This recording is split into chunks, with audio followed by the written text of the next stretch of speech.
नमस्कार मेरे सभी किसान भाइयों, राम राम। मैं अनुज कुमार आपका एक बार फिर से स्वागत करता हूं अपने अनुज फार्मर फेसबुक पेज और यूट्यूब चैनल पर। तो दोस्तों, जैसा कि मैंने पिछली वीडियो में आपको बताया था कि थ्रेसर की किस प्रकार सेटिंग की जाए जिससे कि गेहूं निकासी पर अच्छा परफॉर्मेंस करे, यानी कि गेहूं निकासी के लिए कटर को किस प्रकार से तैयार किया जाए। तो वो वीडियो मैंने आपको बनाकर दिखाया, उसमें मैंने आपको लाइव नहीं दिखाया कि किस प्रकार से मैंने अपने कटर थ्रेसर की सेटिंग की है। लेकिन दोस्तों, आज की इस वीडियो के अंदर मैं आपको लाइव दिखाने वाला हूँ एक एक करके क्या क्या मैं इस कटर में चेंजेस करूँगा गेहूं निकासी के लिए। वो आज इस वीडियो में आपको एक एक करके पता लग जाएगा, क्योंकि मेरे पास कल जो कोई बंदा था नहीं, तो मैं अकेला बना नहीं पाता था। तो आज मेरे पास जो है एक हमारे भाई साहब आए हैं जो मशीन पर काम करेंगे, तो उनकी मदद से दोस्तों मैं आज अपने कटर थ्रेसर की सेटिंग करने वाला हूं। तो सोचा मैंने आपको वीडियो के माध्यम से बताता चलूं कि भाई भाइयों को लाइव पता होना चाहिए कि भाई हमने अपने कटर में क्या क्या चेंजेस किए हैं। तो भैया आज क्या करने आए हो यहाँ पर? इसकी भाई साहब इसमें ग्रीस फ्री करेंगे। अच्छा, ग्रीस और का इसमें कुछ जो थोड़ी बहुत कमी होगी उसको वो सही करना है। जैसे मतलब अभी काय पे चला गए हो? अभी तो भाई साहब फिलहाल में मसूड़ पे चला है जी। तो मतलब गेहूं के लिए सेटिंग करोगे आज? हाँ। अच्छा अच्छा। तो गेहूं की सेटिंग के लिए क्या क्या चेंजेस करने पड़ेंगे इसमें अब इसमें लमसम? भाई साहब कुछ जाली फाली बल देंगे। और और का मतलब इसका भाई साहब ग्रीस फ्रीस भरना है। अच्छा अच्छा, हाँ। चलो। तो ये भाई पूरी तरह से आज सेटिंग सेटिंग करेंगे। आज इसमें करेंगे। पिछली वीडियो में हमने दिखाया था कि किस प्रकार से आपको, मतलब मैंने एक बता दिया था आइडिया आपको, लेकिन आज हम जो है प्रैक्टिकली आपको करके दिखाएंगे। तो आज की वीडियो बहुत ही ज़्यादा अच्छी रहने वाली है, खास रहने वाली है, क्योंकि आज आपको एकदम पता चल जाएगा कि भाई किस प्रकार से कटर को गेहूँ की निकासी के लिए तैयार किया जाता है। तो सबसे पहले हम जो है कुटिया पर चढ़ेंगे, ऊपर चढ़ेंगे, जिसमें कि हम सबसे पहले इसकी कटर की जवाड़ी चेंज करेंगे। उससे पहले हम ब्लेड खोलेंगे, जो कि मैंने आपको पिछली वीडियो में भी बता दिया था। सबसे पहले आपको ब्लेड को उतार देना है, क्योंकि ब्लेड आप उतार देंगे तो कुटेरा बदलते समय, जवाड़ी बदलते समय आपका हाथ नहीं कटेगा। तो चलिए ऊपर चलते हैं और कुछ क्या क्या चेंजेस होते हैं वो आपको मैं अभी दिखाता हूँ। तो भैया हम आ चुके हैं कटर के ऊपर, हमने खोल दिया है कटर का कुठिया। तो हम सबसे पहले क्या कर रहे हैं, ब्लेड को यहाँ पर उतार रहे हैं, गंडासी खोल रहे हैं सबसे पहले, क्योंकि हमने जवाड़ी को यहाँ पर चेंज करना है। तो हाथ में ब्लेड वगैरह ना लगे, इसलिए हम सबसे पहले यहाँ पर ब्लेड को उतार रहे हैं। बाद में नए ब्लेड लगाएंगे अभी। ठीक, आराम से खोल लें भैया। बहुत प्यार के साथ से खोलेंगे भाई। तो भाइयों ब्लेड गए खुल, चारों ब्लेड हमने इसमें खोल दिए हैं। देखें आप यहाँ पर देख सकते हैं, इधर हो गया और ये है, और नीचे ये वाले, और यहाँ पर इनसे चारों ब्लेड खुल गए। अब हमें करना क्या है, अब इसके बाद हम बदलेंगे इसकी जवाड़ी, कुटेरा। तो कुटेरा के लिए यहाँ पर 2 बोल्ट ये दे रखे हैं, ये वाले, ये है, एक ये हो गया, एक ये हो गया, और 2 हैं उधर की तरफ। तो हम सबसे पहले इन्हें खोलेंगे, ठीक है। तो दोस्तों उधर खोल रहे हैं जवाड़ी के बोल्ट, और इधर है हमारे पास ये वाली जवाड़ी जो मैंने अभी निकाली है, और इसकी धार बिल्कुल बड़ी हुई है। वीडियो में आपको जो है थोड़ा सा जंग खाई हुई दिख रहा होगा, ये अंदर रखा था मतलब काफ़ी टाइम, लेकिन धार इसकी बढ़िया है, चलने के बाद एकदम नया हो जाए। ये वाली धार, और ये हमने पहले ही जो है तैयार करा कर रख ली थी। मुझे हथौड़ी की जरूरत पड़ेगी, तो यहाँ से इस प्रकार से अरे मर गए, तो यार बहुत टाइट है मामला, पाना होता है। तो दोस्तों दोनों नट बोल्ट हमने इधर से खोल दिए हैं, उधर के भी खुल गए हैं। तो इसमें ज़्यादा दिक्कत इसमें होती नहीं है। देखने में लगता है कि काफ़ी ज़्यादा हमें दिक्कत आएगी इसे निकालने के लिए, लेकिन ज़्यादा दिक्कत इसमें आती नहीं है, क्योंकि अगर हम इसमें ब्लेड नहीं खोलते तो हमें दिक्कत इसमें आ सकती थी। लेकिन हमने पहले इसमें सबसे पहले ब्लेड, चारों ब्लेड जो है उतार दिए, फिर हमारे हाथ चलाने के लिए हमें कोई दिक्कत इसमें आई नहीं। 2 नट उधर के खोल दिए, 2 इधर के खोल दिए, और जवाड़ी हो गई बिल्कुल अलग। आप यहाँ पर देख सकते हैं। अब इसे हम निकालते हैं। तो भाइयों जवाड़ी आ गई निकल के बाहर, कटर की जवाड़ी।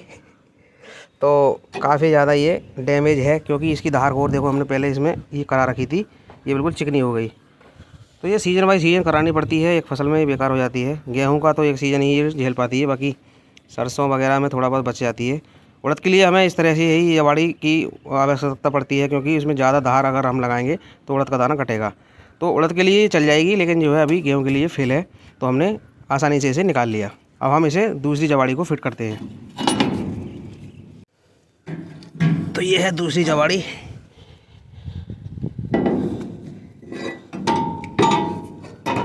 लाने को तो नया जवाड़ी भी हम लगा सकते हैं, लेकिन नई जवाड़ी में छेद नहीं आते हैं, तो हमें छेद वगैरह भी यहाँ पर सुराख ये कराने पड़ते हैं।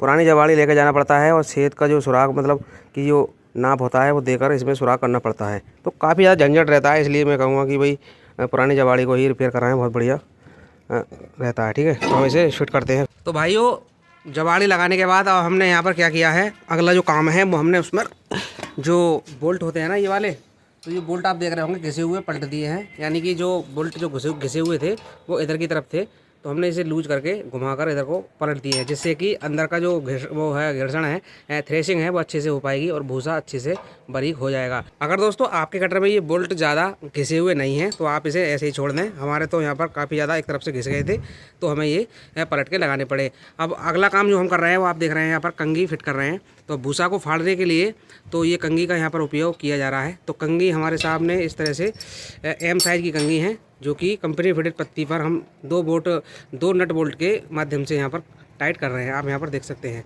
तो इस तरह से कंघी फिट की जाएंगी। तो भाइयों अब यहाँ पर हमने लगा दी हैं इसमें सभी कंघी, तो आप यहाँ पर देख सकते हैं सभी में हमने इस कंघी को लगा दिया है। तो कहीं 3-3 कहीं 4-4 इस तरह से ये लगभग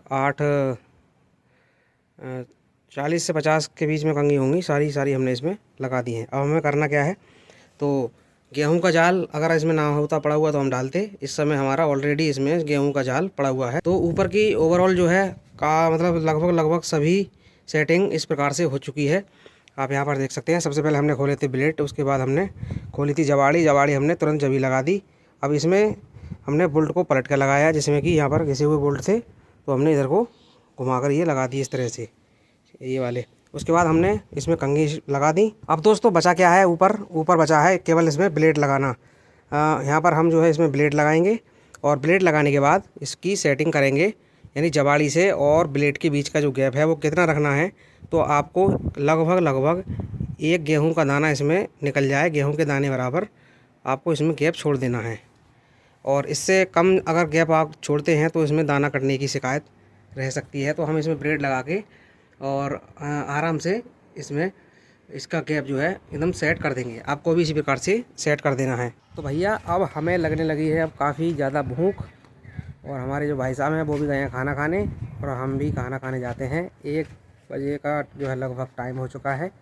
तो खाना खाने के बाद हम बाकी काम अब बाद में देखेंगे, पहले पेट पूजा फिर काम पूजा। तो भाइयों अब हमने खा लिया है खाना, और खाना खाने के तुरंत बाद हम आ चुके हैं प्लॉट पर। भाई साहब अभी हमारे नहीं आए हैं। तो अगला काम इसमें क्या करना है, ये जो आप बेल्ट देख रहे हैं, पटा देख रहे हैं, इसे आपको खोल लेना है। लगभग अगर खोलना जब है जब आपके कटर में ये जो पुली है, ये जो पुली है, ये बेलन और आगे 2 बेलन आपको देखने को मिलते हैं। तो उसमें हम क्या आता है, मेरा पर्सनल ये मतलब ओपिनियन है मेरा, ये पर्सनल मेरा अनुभव है। तो मैं इसमें खोलने के बाद इसमें बेल्डिंग के यहाँ पर थोड़ा सा निशान लगवा लेता हूँ ये इस तरह से। तो होता क्या है कि ये खुदरी हो जाती है, खुदरी मतलब चिकनी नहीं रहती है।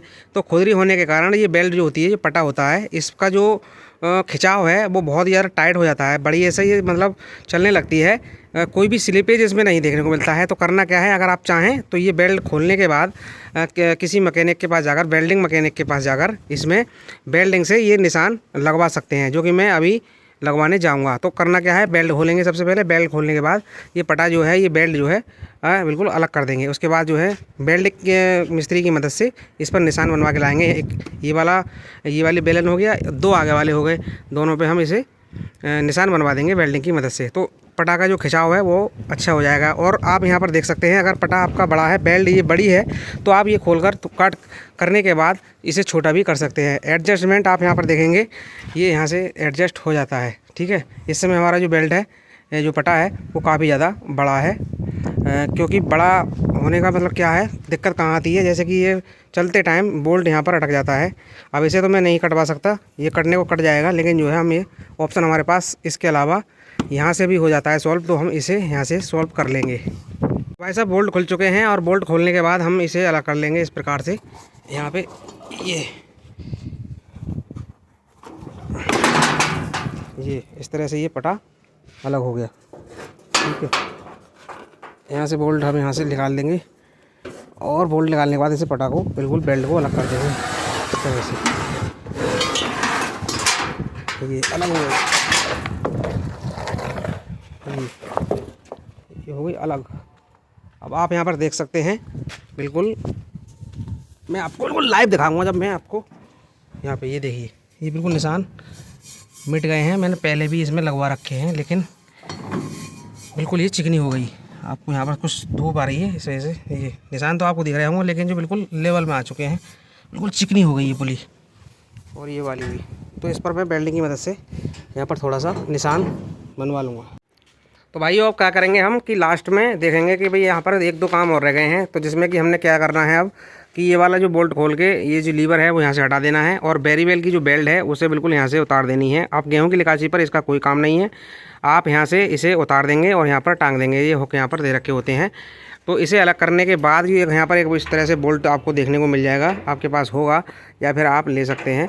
और जो मेन सॉकेट है और बैरीवेल का यहाँ पर जो बेल्ट होती है, यानी जो पुली होती है, सॉकेट यहाँ डबल सॉकेट चलती है, मेन सॉकेट अलग और बैरीवेल की सॉकेट अलग ऊपर से, ठीक है। तो इसमें आपको यहाँ पर एक छेद मिल जाएगा, इसी छेद में आपको इस नट को टाइट कर देना है। तो इसके जो दोनों के चक्कर हैं वो एक समान हो जाएंगे। अब ये गेहूं पर चलने के लिए रेडी है। तो इतना काम यहाँ पर आपको कर देना है। दोबारा सुन लो, क्योंकि गेहूं पर इसका कोई काम नहीं है। मतलब आपको ये बेल्ट यहाँ से हटा देनी है, उतार देनी है और ये नट जो है आपको यहाँ पर टाइट कर देना है। तो ये आप यहाँ पर बोल्ट खोल के, मेरा कहने का मतलब ये है दोस्तों कि चलना आप जो है निकाल कर साफ़ कर लें एक बार। इसमें लकड़ी वगैरह फंस जाती है, चलना चौक हो जाता है, ठीक। और इसे निकालने के बाद आप चाहें तो कटर को धुलवा सकते हैं, या फिर नहीं धुलवा रहे हैं तो आप चलना साफ़ करें, इसे यहीं पर फिट कर देंगे। बस इतना करना है, बाकी और कुछ आपको नहीं करना है। लास्ट में आपको ब्लेड यहाँ पर लगा देने हैं। इसमें मैंने अभी यहाँ पर ब्लेड नहीं लगाए हैं और ये पटा भी अभी नहीं लगाया है, और पटा यहाँ पर लगाऊंगा मैं, इसमें मुझे वेल्डिंग कराना है। आज थी वेल्डिंग की दुकान बंद, मैं गया था। और आपको यहाँ पर लास्ट में ब्लेड कस देने हैं, क्योंकि कोई काम नहीं रहा। कंघी भी कस गई, कोटेरा भी लग गया, जवाड़ी लग गई, और जो है बोल्ट भी पलट कर लगा दिए, और जो है हमने जाल भी फिट कर दिया गेहूं का, और बाकी इसमें कुछ रहा नहीं, ठीक है। तो अब जो है मैं चलना साफ करके आपको दिखा देता हूँ। फाइनली किसान भाइयों हमने निकाल दिए हैं दोनों चलने इसके बाहर। अब दोनों आप यहाँ पर देख सकते हैं, ये कटर हो चुका है नीचे बिल्कुल खाली। अब इसके बाद हम धुलवाएंगे। धुलवाने के बाद जब सूख जाएगा, धुलवाने के बाद उसके बाद करेंगे हम इसमें टोटल कटर में ग्रीसिंग। तो इस प्रकार से कुछ इस वीडियो आपको देखने को मिली, तो जिसमें मैंने आपको एक एक करके सारी चीज़ बताई जो मैंने अपने कटर में खुद किया है। तो वीडियो कैसा लगा आप कमेंट में बता सकते हैं। अगर अच्छा लगा है तो लाइक कर देंगे। अगर आपके मन में कोई भी सवाल या कन्फ्यूजन है तो वो कमेंट करके पूछ सकते हैं। तो भैया वीडियो देखने के लिए बहुत बहुत धन्यवाद। मिलते हैं अगली वीडियो में, तब तक के लिए अपने ख्याल रखें।